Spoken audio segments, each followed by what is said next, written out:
Well, it's hard to believe, but it's 100% true that Jonathan Edwards, one of America's greatest pastors and certainly one of America's greatest theologians, got fired from his job. I don't know if you've ever been fired from your job before. I was fired personally myself from one of my very first jobs when I was in middle school. A point of which is still a bit of a controversy in the Everhard family, but nevertheless, if you've ever been fired before, it is a painful experience. And certainly Jonathan Edwards experienced the cutting edge of that pain of having been fired, dismissed, gotten rid of, got the boot from his congregation in Northampton. Well, today I'm going to tell you the story of that particular incident in Edwards' life.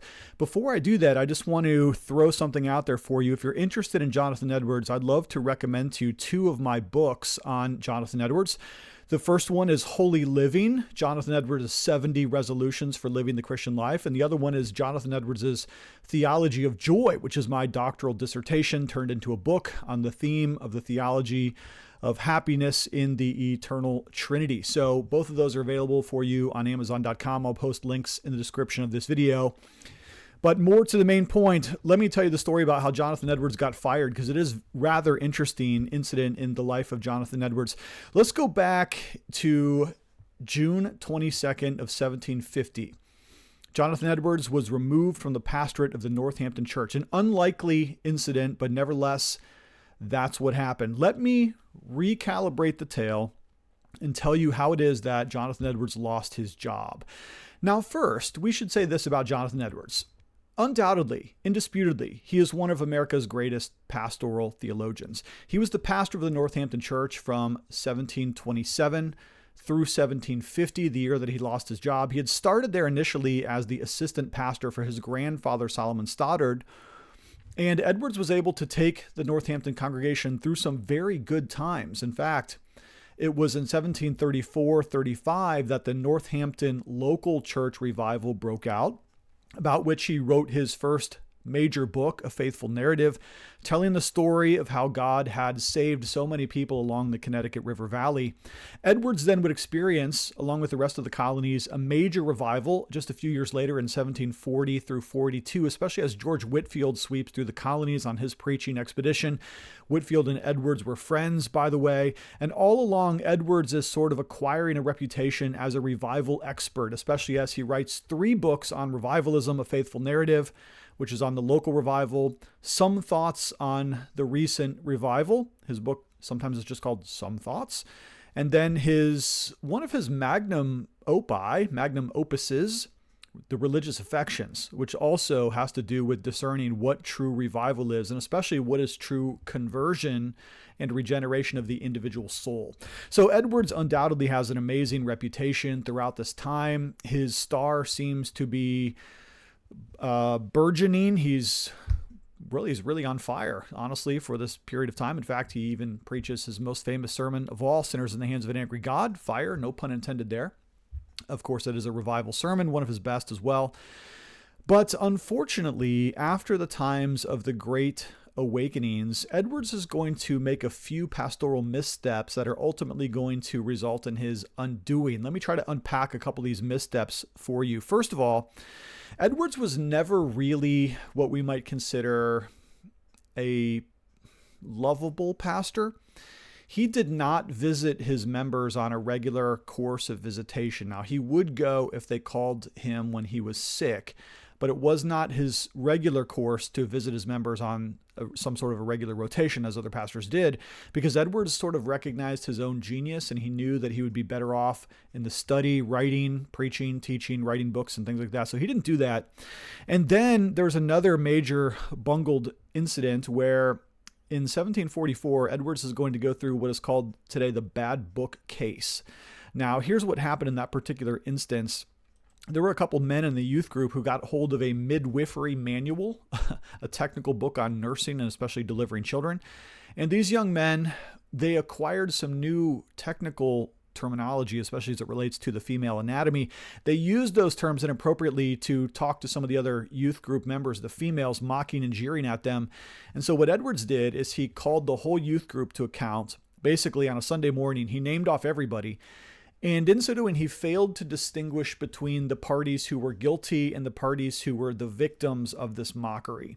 And so Edwards began to lose some of his ground. You know, it's a truism, isn't it? That if you mess with the bear cubs, the bear will come after you. And that's what happened. He unfortunately, just at a bad mental moment, he just named off everybody and he forgot to distinguish who was being called as a witness and who was being accused. Parents got mad at him and he lost a lot of grip there. And then Edwards almost every year would have to renegotiate his salary because Edwards had a very large family, 11 children. Now, in those days, 11 children is not necessarily extraordinary, but it was still a large family, large meadowlands that the town permitted Edwards to use to graze his animals. Every year, though, he needed a little bit more salary, and every year the tension got a little bit worse. But here's what finally happened that really broke the dike open as it relates to Edwards' loss of trust with his congregation. Edwards wanted to reverse the process of his grandfather, Solomon Stoddard, who had previously been the pastor of the Northampton church, as it relates to admitting people to the Lord's Supper. Solomon Stoddard, his grandfather, had wanted basically everybody to be able to come to the Lord's Supper as long as you were baptized and you weren't leading a scandalous life. Edwards wanted to slow that process down, and he wanted people to be able to give a credible profession of faith in Christ, that they'd experienced a new birth, saving faith, before they're admitted to the Lord's table. Now, that caused a lot of controversy because there were people in the Northampton church who were already taking the Lord's Supper who had not made such a profession, and that would basically bar them from the table. Moreover, it even gets more complicated when it relates to children baptism, infant baptism, because then those who were not communicant members also would not be able to present their children for the sacrament of baptism. So Edwards really got himself into some hot water here, especially as his members were not in favor at all of moving towards these sort of strictured principles as it relates to the two sacraments. So that's where the controversy got heated. Now, I should back up even further and talk a little bit about the halfway covenant, which was a plan in place during those early colonial years. And you sort of have to understand here how the generations of faithfulness of Bible-believing Christians sort of changed over time. So going back to the Pilgrims on the Mayflower, obviously that first generation of Christians that came here to the colonies, they were fervently on fire for the Lord. They loved the Lord. They were passionate. They'd been baptized themselves. They were converted. They professed faith. They were admitted to the Lord's table. And so this generation, the first generation, was really quite on fire. But what often happens then is that second generation is baptized by their parents, but maybe not quite as zealous for the faith as their parents are, okay? So this second generation would have been baptized, but only some of them would have gone on to profess faith and been admitted to the Lord's table. And then by the time you get to the third generation, especially if that second generation had never become communion members, then the whole thing is in chaos, right? So Solomon Stoddard, Edwards' grandfather, had a different process, and what he thought of as it relates to admission to the Lord's table, well, let's just basically let everybody come to the table, make them all communion members, and that therefore there's going to be no problem with baptizing of the children. So what's sometimes called Stoddardianism is the idea that Solomon Stoddard loosed the table so that most people, not everybody, but most people could come. Again, as long as you were kind of basically living a faithful Christian life, you didn't necessarily need to give some evidence of your conversion or some sort of testimony of regeneration. Stoddard even believed, as Edwards notes in a letter to one of his friends, that the sacrament of the Lord's table might be a converting ordinance. It might actually convert people. Now, that is really too much for Edwards to believe, because Edwards does not believe the Lord's Supper is used to convert people, but rather it's a sign and seal of the covenant of grace for those who are admitted to the church in full membership. Okay, so Edwards is going to try to peel back the fingers of his now deceased grandfather as it relates to the two sacraments of the Lord's Supper and baptism.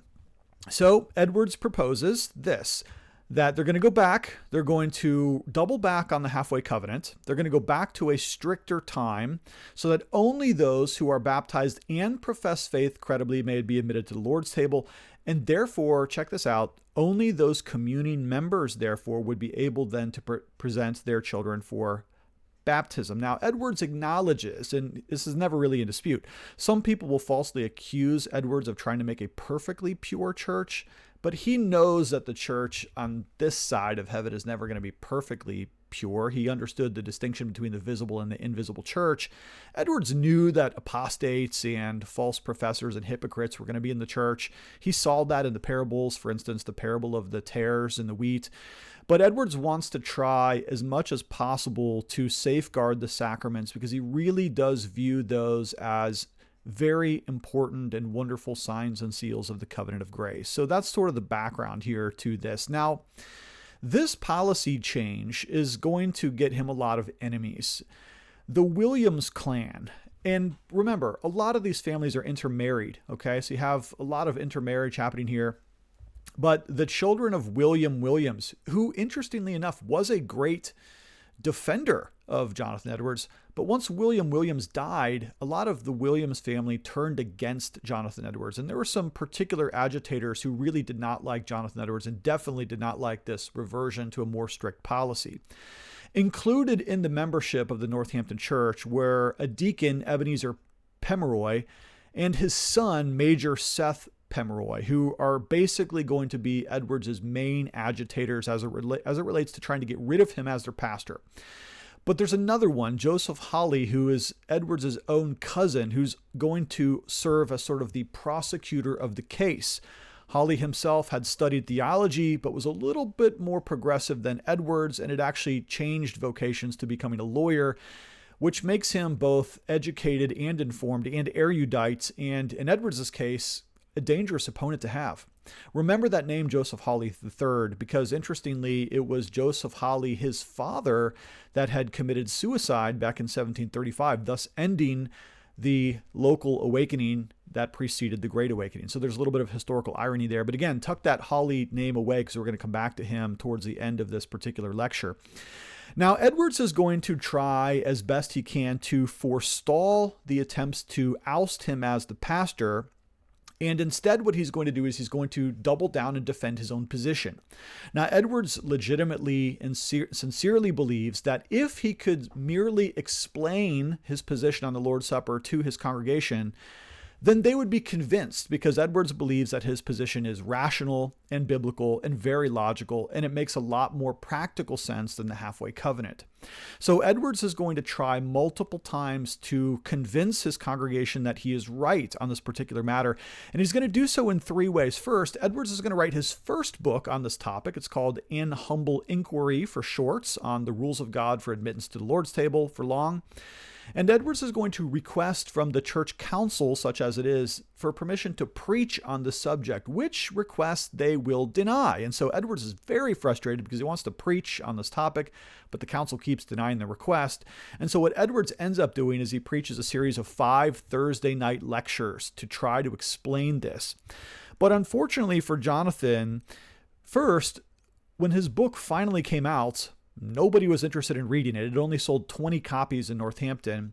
And then secondly, as Edwards does his Thursday night lectures, very few of the membership actually wants to show up to hear about it. Now, quite ironically, the pews will be filled for these lectures, but they're going to be from people, townspeople coming in from a ways away, members in other congregations. Now, as much as he wants to convince them too, it definitely doesn't do him any good as it relates to defending his own tenure as the pastor of the Northampton Church. So despite Edwards' every effort to defend his position here, the townspeople of Northampton and the church members of the Northampton Church are not willing to give their pastor a hearing on this particular matter. Meanwhile, the tensions are going to continue to grow. Not only do we have this kind of small group of agitators within Northampton, but more broadly, you got to remember, Solomon Stoddard, at one point, he was called, with William Williams, one of the Connecticut River gods. They really revered Solomon Stoddard. And his process of the halfway covenants and his idea that communion is a converting ordinance were pretty popular in the local area. And Edwards knew that it was going to be a tough haul to convince the people in sufficient numbers that his position was biblical and rational.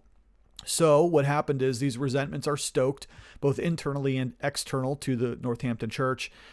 And the church is in such a moment of controversy that it's going to have to make a couple of major decisions right now. First, they basically stop receiving communicant members because the church has basically lost its pattern for doing so. Edwards is going to try to bring in a couple new members, but he wants them to give testimonies of faith, and the rest of the church isn't having that. So basically what they decide is, we're not taking on any new members. And as it relates to the Lord's Supper, believe it or not, they had to stop taking the Lord's Supper because the controversy grew just too hot for them to even figure out what the process was going to be to go on.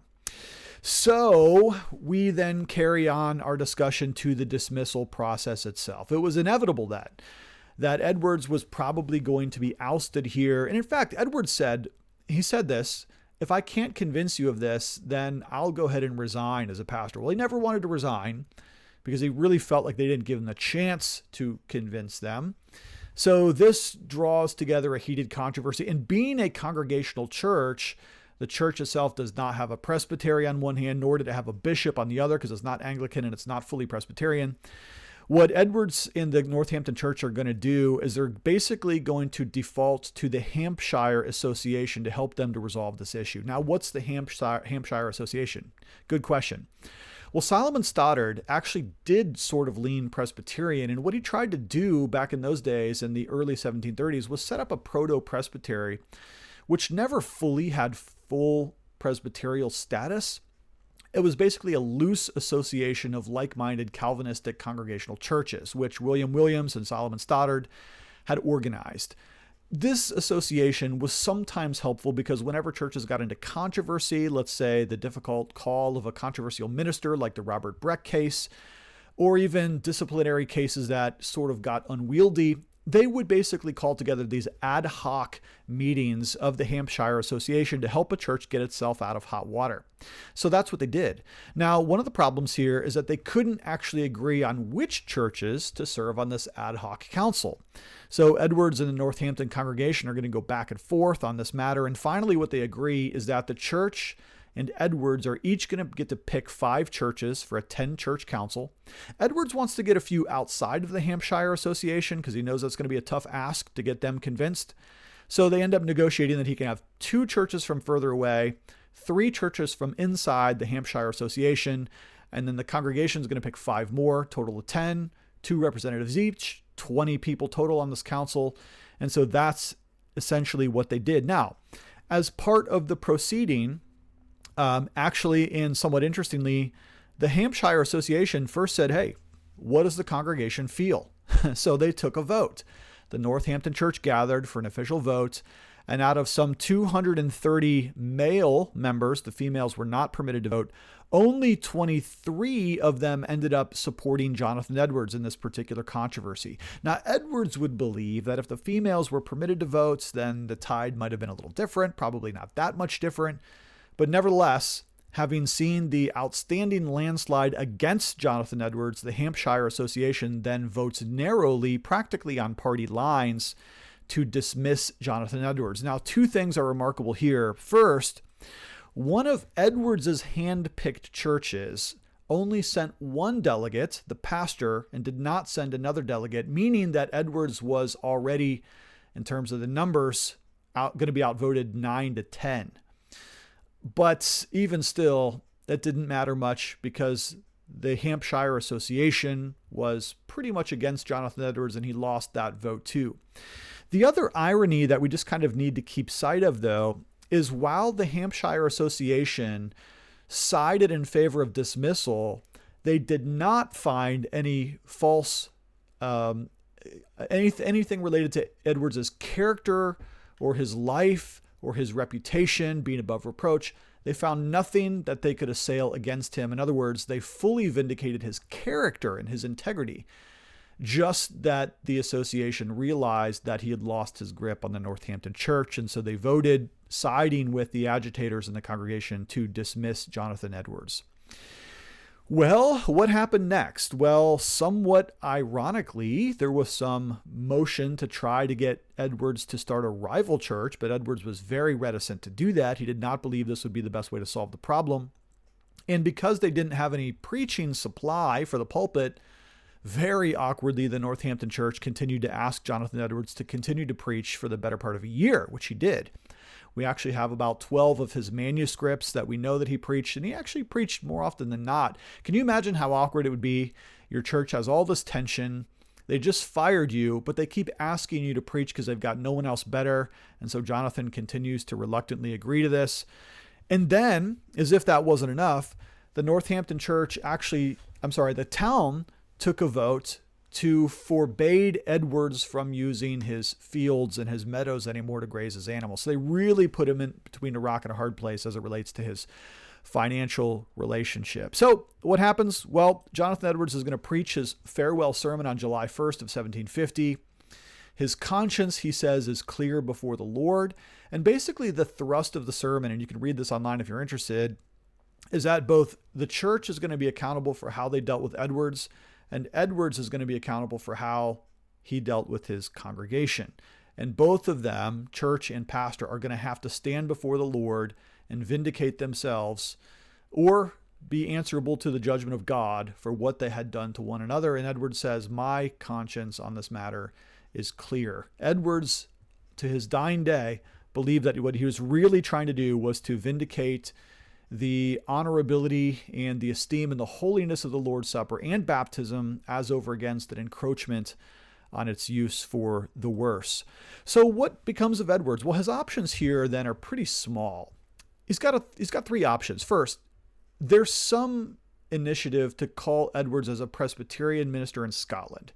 So he's got the Erskines as his buddies, John Erskine and Ralph Erskine in Scotland, his correspondents. They'd been talking about revival and sending letters back and forth. They said, hey, we can get you a call as a Presbyterian minister in Scotland. Can you adhere to the majority of the Westminster Confession of Faith? Edwards writes back, yes, I can submit to the Westminster. I do agree also with Presbyterial church government, though I think the Church of Scotland could be improved somewhat as to its polity. Edwards says that wouldn't be a problem. The problem for Edwards actually is going to be the money. He doesn't think it's really going to work out to bring his huge family all the way across and start completely over from nothing. The other option is that Edwards tries to splinter off a congregation from Northampton. This was done more and more often in the colonies. If you couldn't agree as a church, you just split churches. Edwards really felt that was wrong. He thought that was wrong. And so what ends up happening is Edwards is going to take a call to be a missionary pastor to an English and an Indian church in Stockbridge. But that's not yet it for Edwards. Edwards is still churning on this issue, believing that he had done right. And so just a couple of years later after he's fired, he publishes another book, his second book on this topic, Misrepresentations Corrected and the Truth Vindicated, in which Edwards is going to, again, double and triple down on his position, try to correct people. Remember, he still thinks that this isn't necessarily a malevolent upheaval, but rather Edwards believes that if they would just listen to his position, they'd get it. They're still not going to listen. Here's that irony, though. Remember I told you to tuck away the name Joseph Hawley III? Well, he repented of what he had done to Jonathan Edwards, and he apologized to him in a letter that's now lost, but we know from subsequent correspondence that it must have taken place. And I think that that brings the story to a nice round aftermath, because it is nice, even if Edwards' life was ostensibly ruined to some extent, although I'm going to show you that it wasn't fully ruined, at least the Lord worked in Hawley's heart to apologize. Now, unfortunately, even that story is going to end in disaster, as Joseph Hawley III is going to die the same way as his father, namely by suicide, probably from some sort of almost inherited emotional, depressional condition that he must have had. Okay, well, things are going to be hard for Edwards, but not impossible. He's going to take the call to the Stockbridge mission. He's going to preach for both the English and the Indian congregation. He's going to oversee the Stockbridge mission. And quite ironically, Edwards is going to preach some of the best sermons of his life. He's going to simplify some of his Northampton sermons and preach those to the Indians in very simplified language.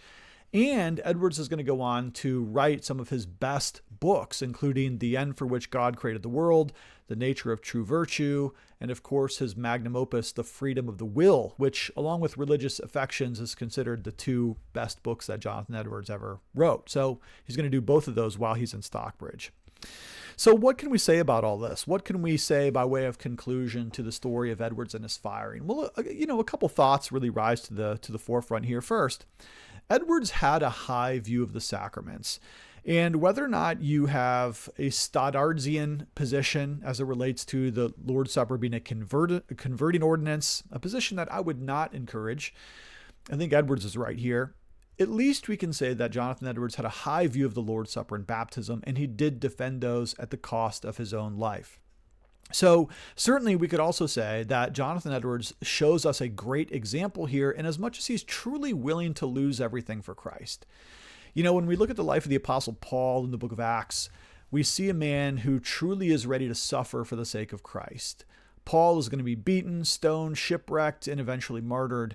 And it's that same kind of martyr spirit that Jonathan Edwards had. Now, Edwards is not going to die as a martyr, but he was willing, and in fact did lose everything: his home, his land, much of the respect of the people in his town. He's going to lose a lot for the sake of defending his position on the Lord's Supper, and I think that that's admirable. One thing that was said about Edwards during the Northampton and the Hampshire Association meetings was that his happiness was above the reach of his enemies, a quote that I find to be very moving and profound, because it is certainly true that whatever they did to Edwards and whatever they said about him, even the times that they lied and smudged the truth, nobody could take Edwards' happiness and his joy away from him. And interestingly, of course, one of the great ironies is that it took Edwards getting fired for him to get to Stockbridge, to have the time, the peace, and the space to write some of his very, very best works. So his firing ends up being painful, but not the worst thing that could happen to him. In fact, God used it in great and mighty ways. And he'll use your life too, even as you go through difficulties and struggles in life, maybe even getting fired from a job, maybe losing a pastoral position, maybe losing influence or losing friends. But don't ever let this discourage you, because if the Lord can use the situation like this for Edwards, he can certainly do the same in your life as well. All right. Well, that's it today. Again, I just want to recommend to you my own book, Holy Living, as well as my book, A Theology of Joy, on Jonathan Edwards. And because I'm a scholar and I like to cite my sources, I want to make sure that you know that I got most of this information here from two places, two biographies of Jonathan Edwards, which I'm also going to link in the description of this video. George Marsden's great work, Jonathan Edwards, A Life, published by Yale in 2003, and Ian Murray's also incredible biography, Jonathan Edwards, A New Biography, published by Banner of Truth in the year 2000. Both of those are very excellent resources. That's all I have for you today. Thank you so much for watching. I do love you lots, and we'll talk to you later.